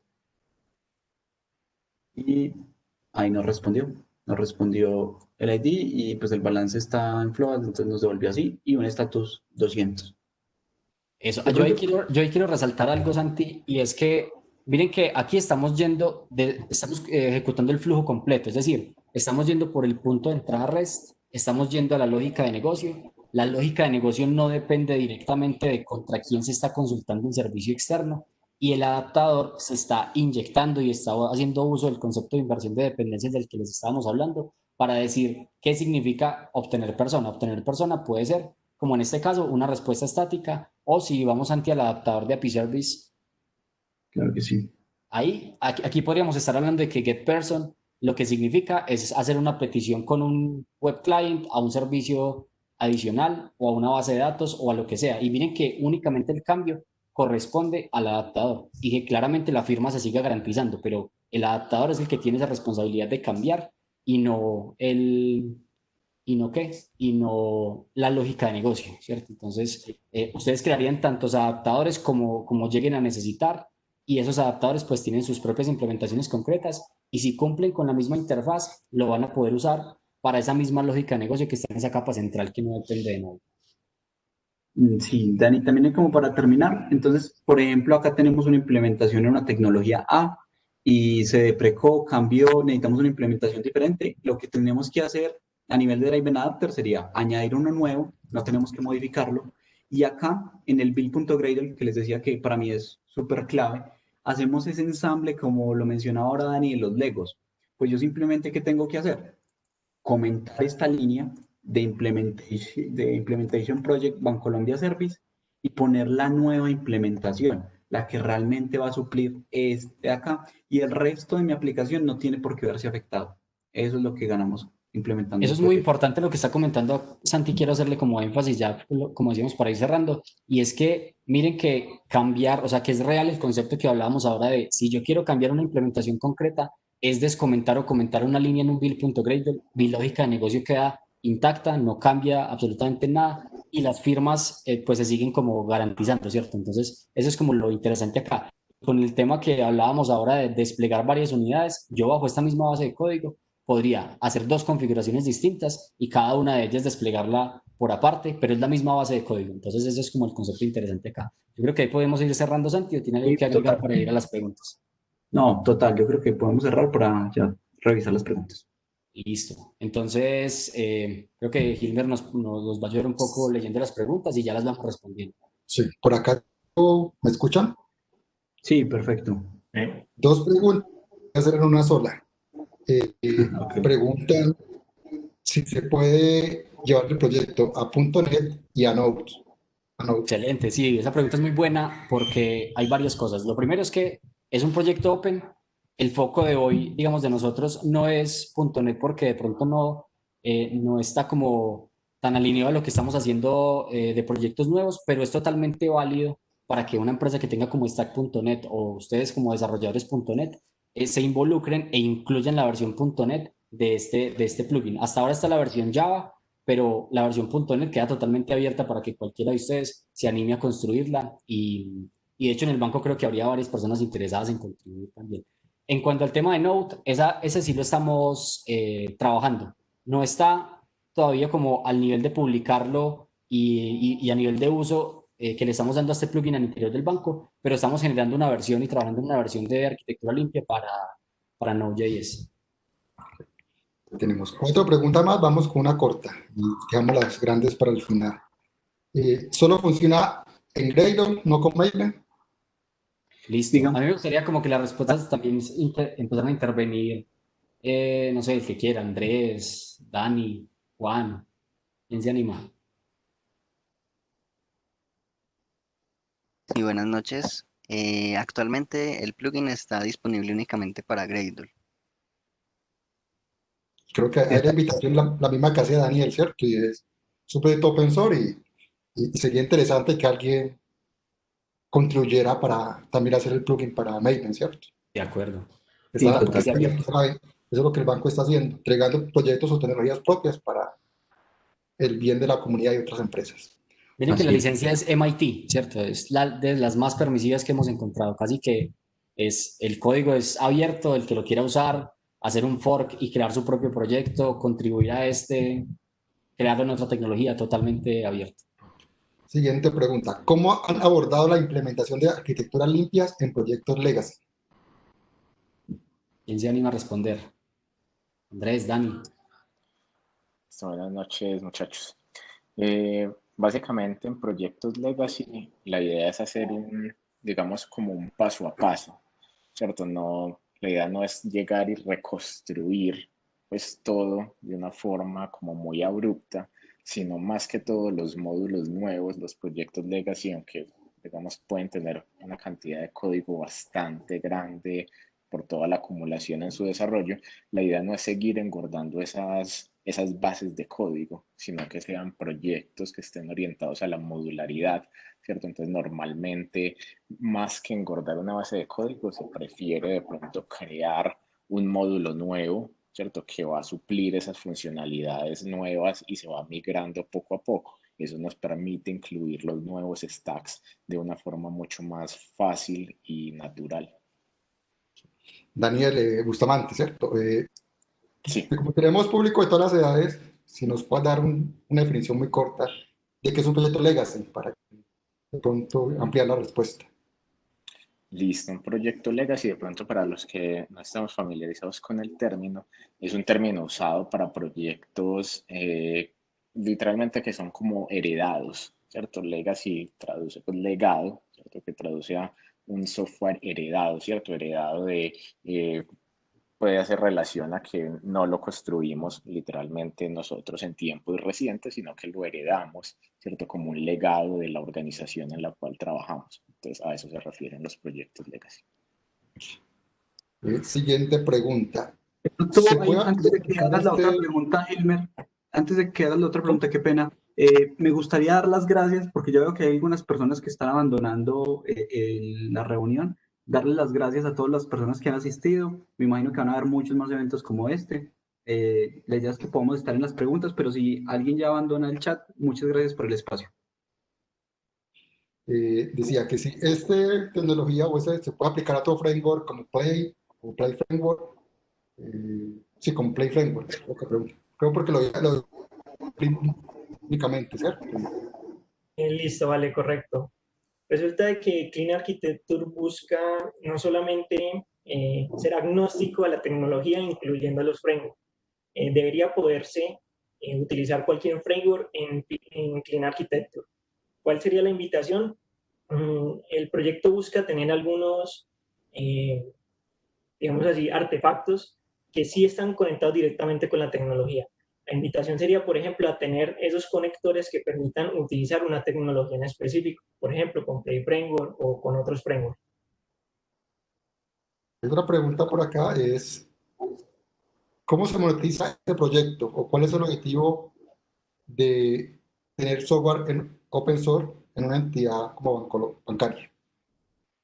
Esa pregunta es bastante interesante, de hecho, muy buena pregunta. Y digamos que la realidad es que no se monetiza, no está pensado para ser un producto que se monetice a nivel bancario, ¿cierto? No se busca en algún momento vender servicios asociados a esta, sino literalmente contribuir de vuelta a la comunidad, digamos algo en lo que se puede beneficiar no solamente el banco, sino la comunidad y por ahí derecho el banco, es que los proyectos lleguen a tener una vida propia, beneficiando tanto al banco como usuario de esos proyectos y recibir contribuciones externas, como a su vez se benefician esos externos que reciben esos proyectos. Entonces no está pensado desde el punto de vista monetario, ¿cierto? En ese sentido de, digamos, una rentabilidad monetaria directa, sino más un beneficio indirecto, pero orientado a la comunidad. No sé si alguno de los compañeros tiene algo más que agregar. Hay una pregunta, pero creo que la podemos responder por el chat y es sobre la documentación del proyecto. Entonces yo, algunos de ustedes de pronto por el chat Una nos cosa comparte en la cuanto a URL eso, del chat para que creo que es más directo. sí, aunque en cuanto a eso, creo que es interesante comentar algo que nombramos al inicio y es, tenemos un blog técnico, que no sé si Santi lo puede abrir ahí rápidamente, y tenemos varios artículos relacionados a este tema. Uno es Domain Driving Design, que era un poco el contexto del que hablamos al inicio, y otro que habla específicamente del detalle de arquitectura limpia y de cómo se usa el plugin casi que paso a paso y las diferentes funcionalidades que tenía, al menos hasta el momento de publicación del artículo. Entonces, ahí se van a encontrar ese que dice ahí, Clean Architecture aislando los detalles. Ese es un artículo que tiene como el detalle de lo que hemos hablado en esta charla y lo pueden revisar como a nivel de documentación. Y ya a nivel de documentación propia del plugin, en GitHub está como el Markdown con todos los pasos. Pero compartamos uno de ustedes que tiene el enlace por el chat para que las personas que lo pregunten. Ya, Claro que sí. ahí los acabo de enviar. Ok. Hay una pregunta, creo que ya puede ser la última, tenemos más, pero no sé si el tiempo se nos acaba. Si aplico todas estas reglas en un solo proyecto y no en varios, ¿estaría mal? Listo. Ahí yo creo que viene un concepto muy importante y es la separación débil de la separación fuerte, ¿cierto? Que Santi hablaba como al inicio. Yo puedo tener esos conceptos en un proyecto, pero mi separación no va a ser fuerte, ¿cierto? Mi separación no va a ser, no va a tener el nivel de fuerza, la separación, si yo tengo varios proyectos Gradle, así tengo uno solo, ¿cierto? Entonces, tenerlo en varios es para crear esa independencia fuerte en cada uno de ellos. Entonces, va a funcionar, pero la recomendación sería poder buscar esa separación fuerte. Leo acá otra pregunta. ¿Existe algún comando que facilite la implementación de una capa anticorrupción? Interesante el concepto. Las capas anticorrupciones vienen de, no sé si alguien le quiere responder. Bueno, las capas anticorrupción son un concepto muy del ejercicio de Domain Driven Design y básicamente permiten esa traducción, ¿cierto? Esa traducción desde un lenguaje a otro. Entonces el lenguaje puede ser la mensajería de entrada versus una de salida.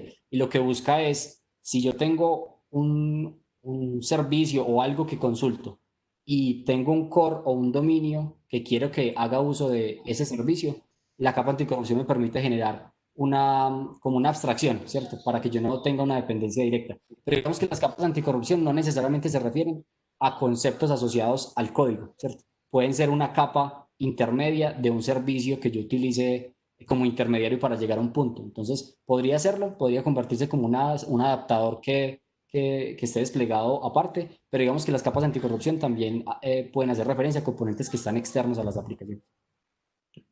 Y la integración de pruebas automáticas, si hay integración con pruebas en el plugin. Esta persona que responda ahí, Juan, Carlos. Vale.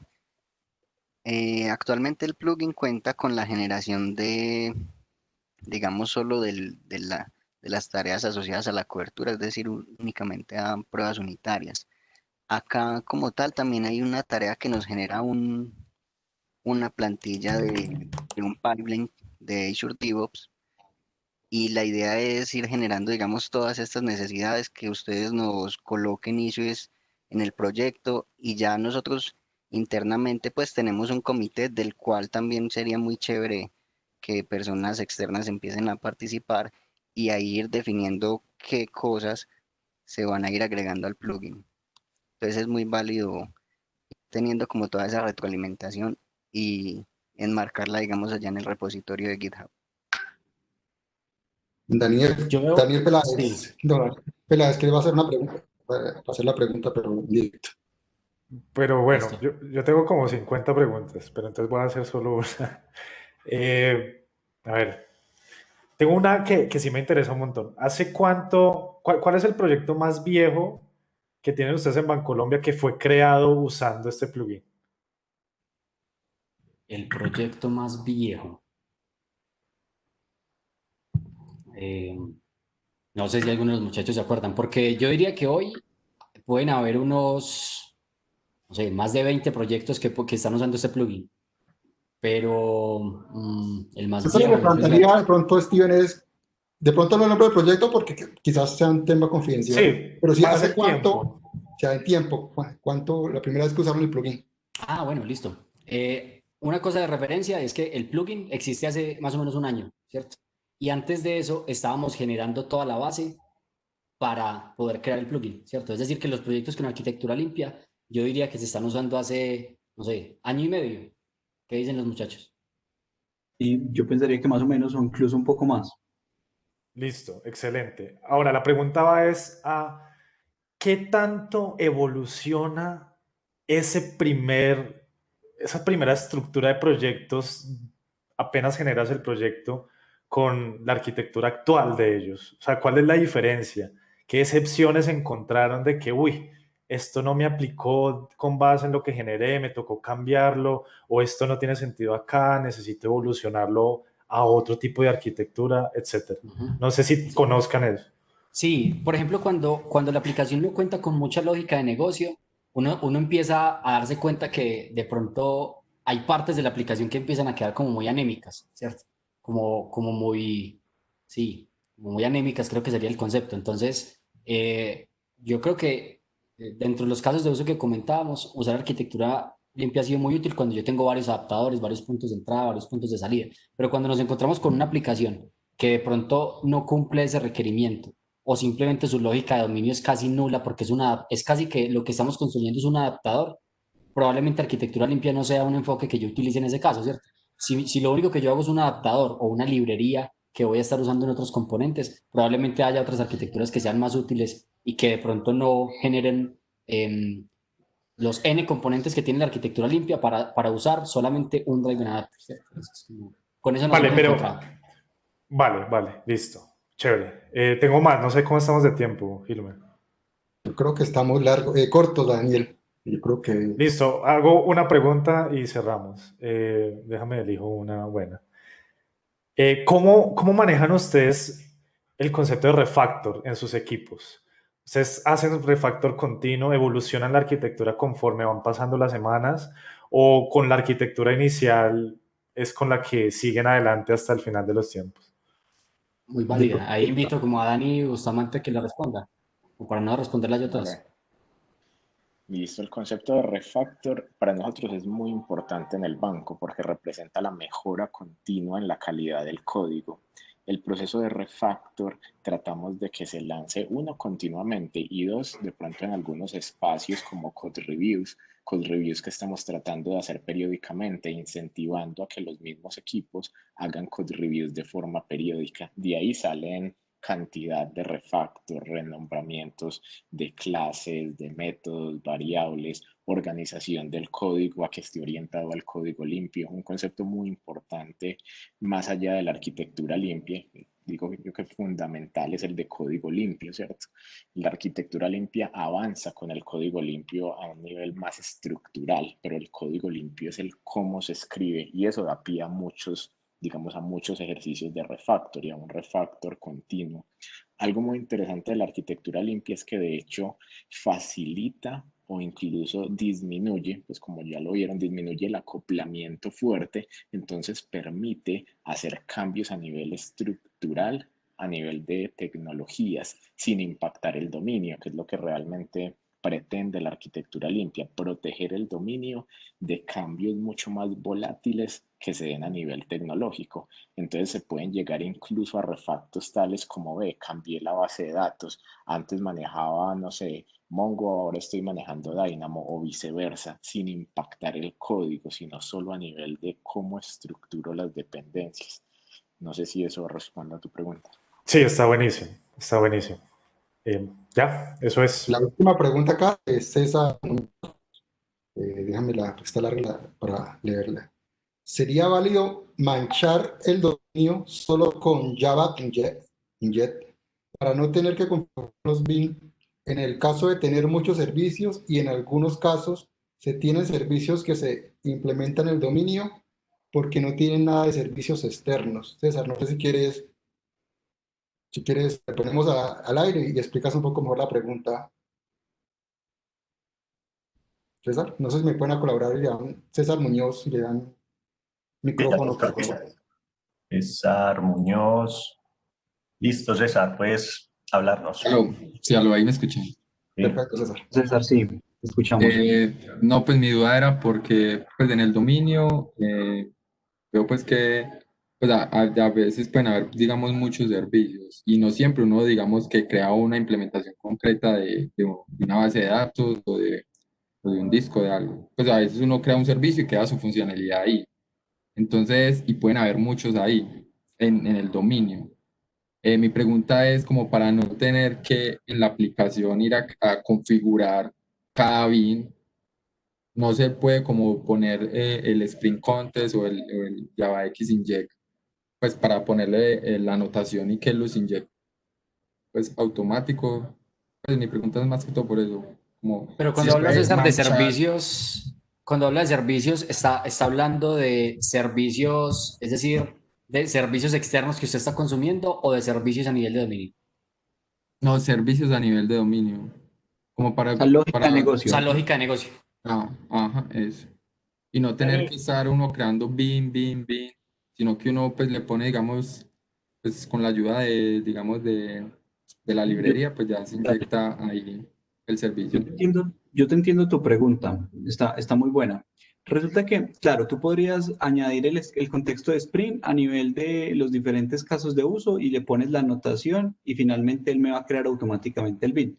Pero digamos que ahí pasan dos cosas. Una es que estamos contaminando finalmente en sí mi lógica de negocio con este framework de inyección de dependencias, que la idea es que podamos reemplazar en algún momento dado. Y lo segundo es que finalmente, si yo no necesito usar uno de esos casos de uso, pues finalmente igual él lo está inyectando. Entonces, precisamente por eso buscamos que en esta capa externa yo pueda tener control de todas las configuraciones de esos bins que requiere mi solución como tal. No sé si de pronto alguien quiere aportar algo más. Ahí Santi, de hay otra pronto, pregunta. Qué pena, Dani.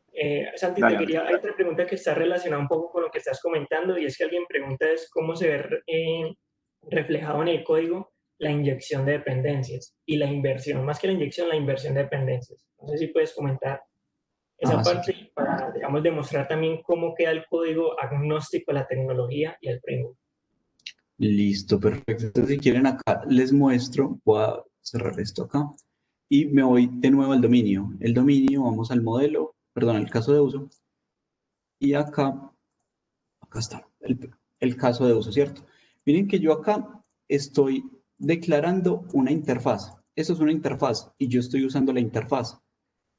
Que estoy usando inyección de dependencias a nivel del constructor. Este Service Gateway es proveído por el constructor, alguien me lo da, ¿cierto?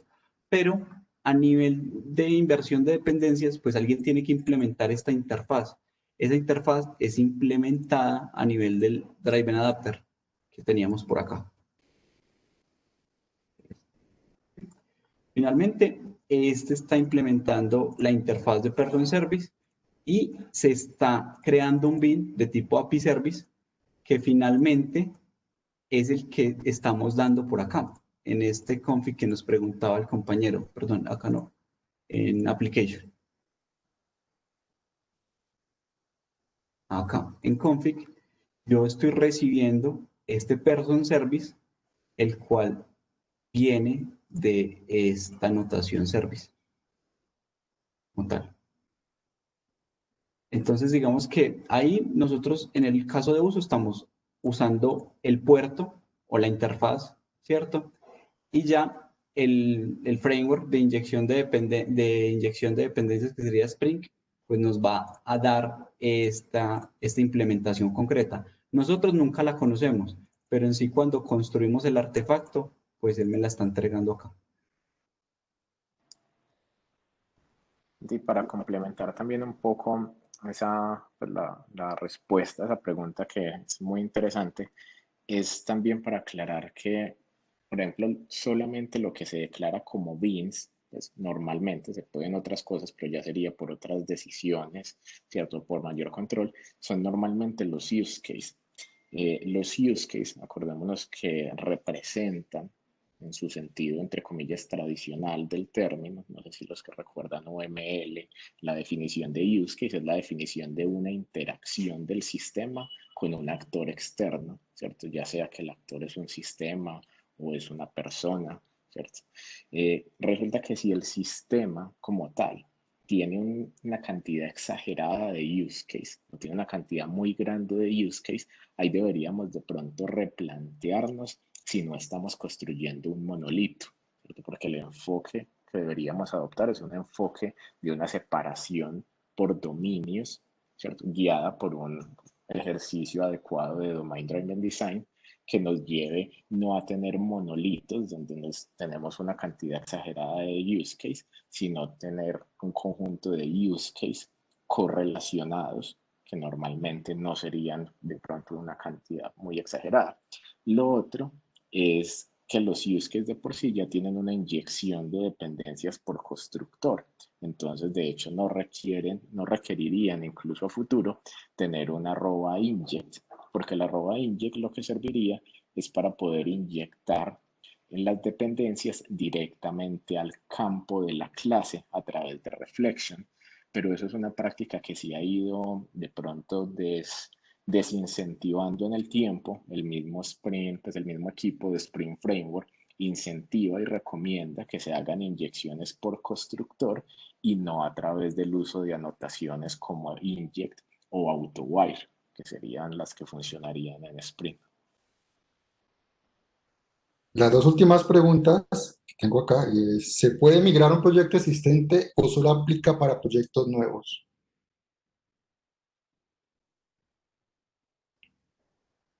¿Quién se anima, muchachos? Miguel. ¿Quién se animó? ¿La respondo yo o la responde alguien más? ¿Quién más no ha hablado? Galvis. O Andrés.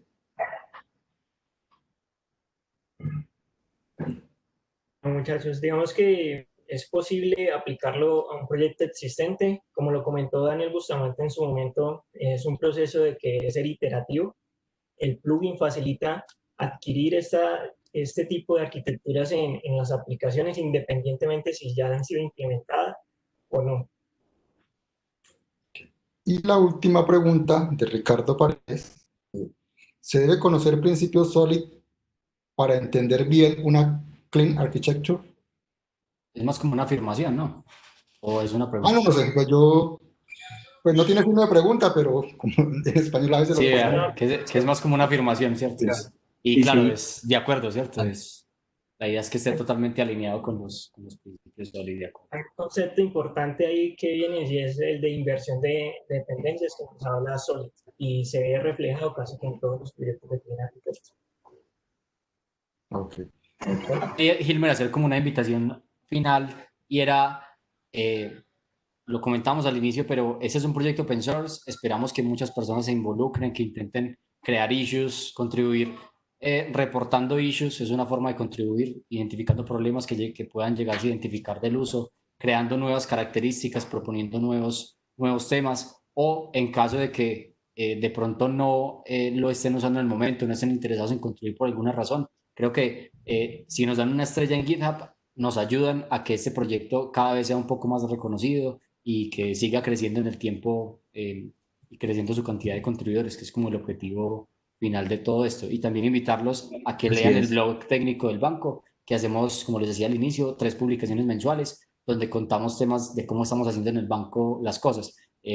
Temas específicos de autenticación mutua basada en certificados digitales, domain driven design, arquitectura limpia, temas de pruebas con Internet de las cosas, bueno, N cosas que estamos haciendo en el interior del banco, las publicamos acá para que las más personas la conozcan y si les sirve, pues la puedan aplicar.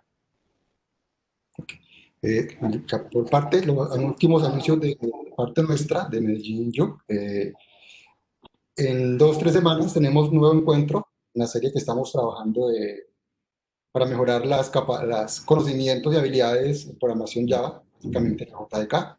Estén pendientes de redes sociales donde informaremos. Por otro lado, estamos también apoyando un evento llamado Jakarta EE1. Jakarta es la evolución de Java Enterprise. El evento va a ser en octubre y también estén pendientes de redes sociales para información. De parte mía, dar las gracias al equipo de Bancolombia por esta charla, a John Edison de Manizales Textol por habernos permitido pues, trabajar en conjunto. Edison, quedas tú ahí para que despidas y diga los comentarios que quieras hacer desde tu comunidad. No, muchas gracias a todos.